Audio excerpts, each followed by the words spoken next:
setelah memejamkan mata dan membaca doa-doa, setelah baca doa selesai, dia bukalah matanya si Wahyu.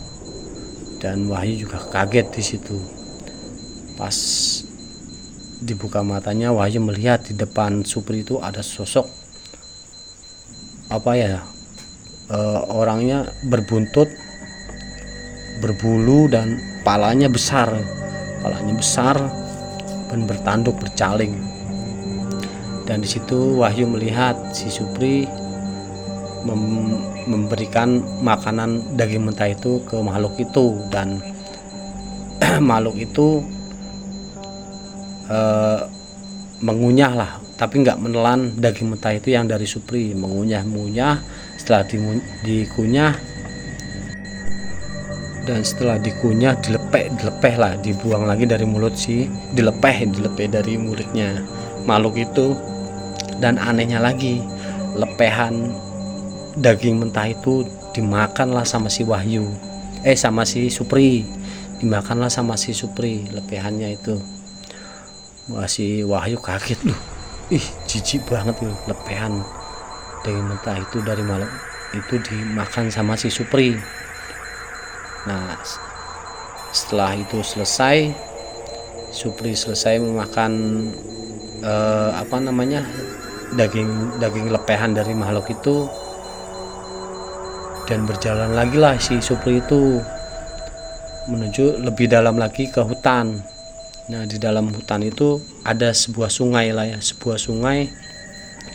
Tetap si Wahyu mengikuti si Supri itu ke dalam, lebih dalam lagi ke hutan itu, dan berhenti di pinggir sungai. Si Supri itu berhenti di pinggir sungai, terus dia membuka baju, membuka celana, ya hitungannya telanjang bulat lah ya, si Supri itu telanjang bulat, dan masuk ke dalam air.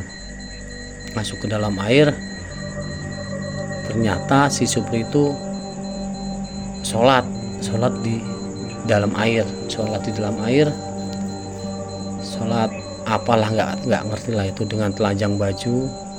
Nah, si Wahyu melihat ternyata yang sholat di tengah kali itu bukan Supri aja, banyak makhluk gaib lah ikut sholat di situ.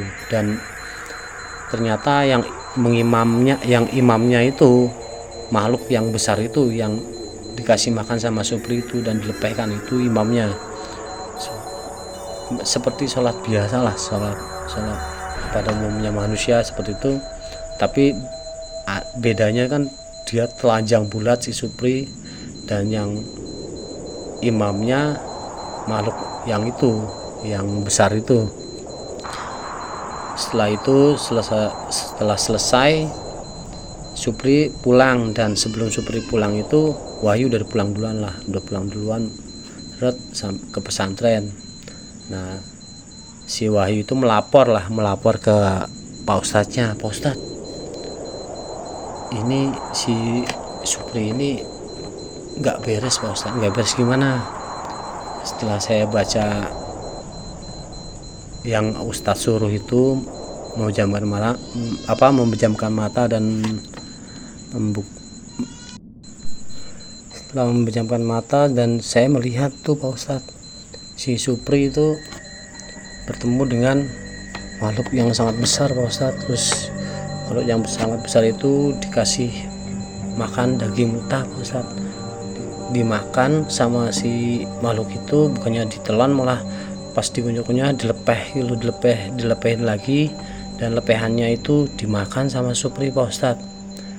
Dan nggak di situ juga Pak Ustadz, saya lihat setelah itu si Supri itu masuk lagi ke dalam, lebih dalam lagi ke hutan, dan setelah sampai sungai dia membuka baju dan celana bertelanjang bulat lah Pak Ustadz, dan masuk ke dalam air sungai itu. Dan dia ternyata Pak Ustadz, dia sholat Pak Ustadz, dia sembahyang.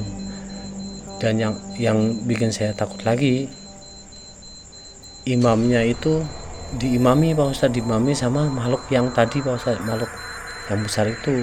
Dan makmumnya juga enggak si Supri aja, banyak makhluk yang lain Pak Ustadz. Nah, setelah itu selesai, dia mau bergegas pulang, saya juga ikut pulang. Saya juga buru-buru pulang lah Pak Ustadz, buru-buru pulang ke sini. Dan besokannya ini saya melapor ke Pak Ustadz. Waduh, Pak Ustadznya seperti itu bilang, aduh kok bisa seperti ini. Saya sudah duga lah seperti itu. Ya udah gini, saya mengambil keputusan, bilang ke Pak Kiainya, dan peraturan diubah, tidak ada lagi jam malam untuk bebas, semua harus tetap di dalam asrama pesantren 24 jam, seperti itu Pak Ustadz bilang seperti itu. Dan Pak Kiainya setuju. Nah, dari kejadian itu si Supri sehari 2 hari linglung, bingung. Biasanya dia bisa ke pondok pencak silat, malah nggak bisa. Dan biasanya ketemu sama ritualnya, ketemu sama si makhluk itu nggak bisa kan. Nah, jadinya si Supri ini seperti orang kesurupan lah, seperti orang kesurupan itu. Dia itu membanting barang-barang lah di asramanya, teriak-teriak kayak gitu. Dan dia mengambil pisau dan menyayat-nyayat lidahnya sendiri di pakai pisau. Tapi anehnya nggak berdarah itu dia. Makanya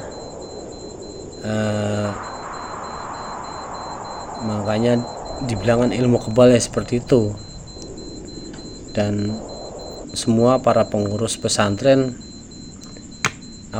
datang, terus dibacain lah di ruqyah si Suprinya itu.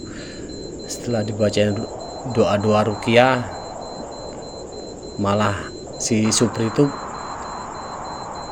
berbalik mengikuti doa-doa ruqyah itu. Nah, itu ya sing paling aneh itu, malah doa ruqyah itu bisa dibaca sama Supri dalam keadaan seperti itu.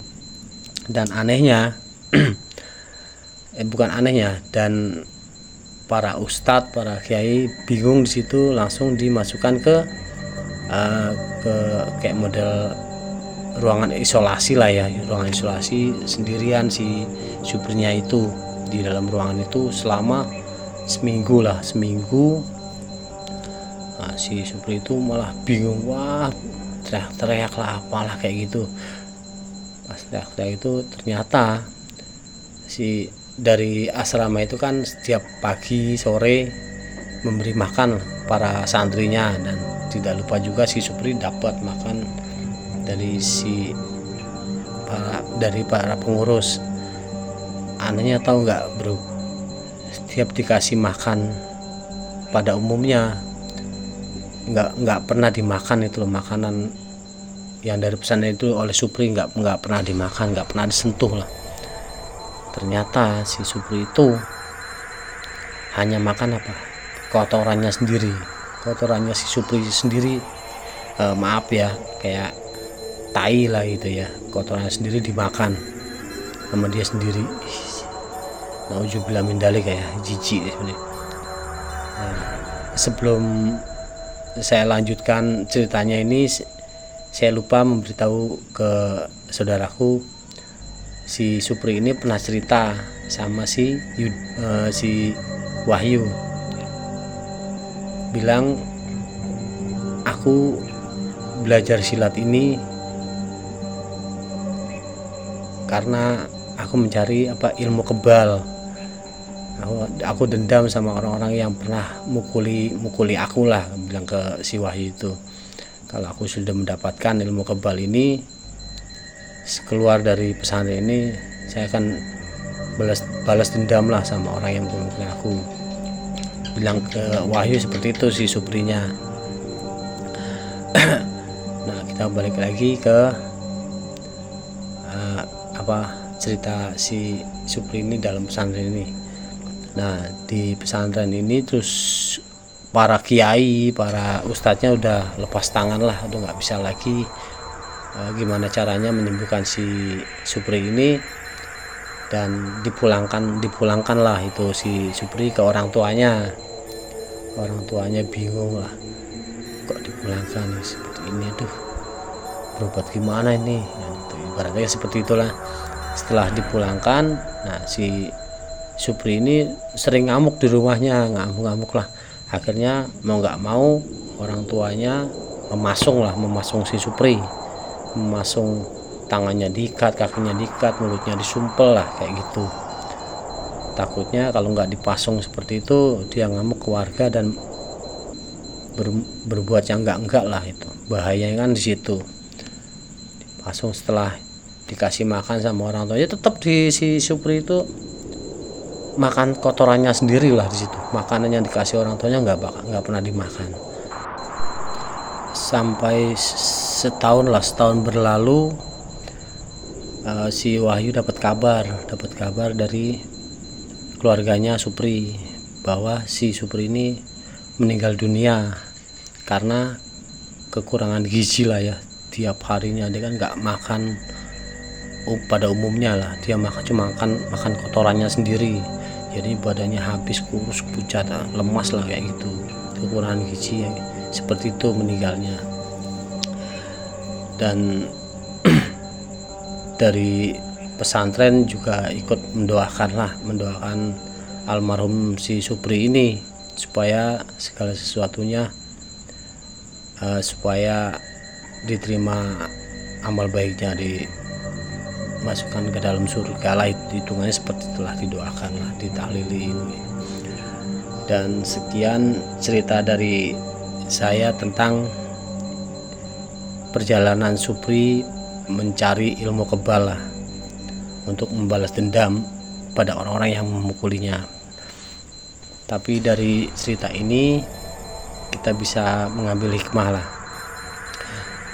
nggak ada baiknya, nggak ada gunanya mencari ilmu yang seperti itu, ilmu hitam lah, ilmu kebal kayak apa, kita serahkan saja semuanya ke Allah Subhanahu wa Ta'ala, Tuhan yang Maha Esa.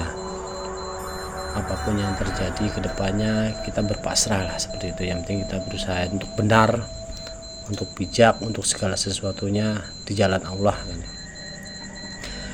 Terima kasih yang sudah mau menyimak cerita saya, dan saya ucapkan semoga saudara-saudaraku semuanya sehat selalu, bahagia selalu, sukses selalu, dan selalu bahagia dimanapun kalian berada. Assalamualaikum warahmatullahi wabarakatuh. Om Swastiastu, Namo Buddhaya, salam kebajikan. Ciao.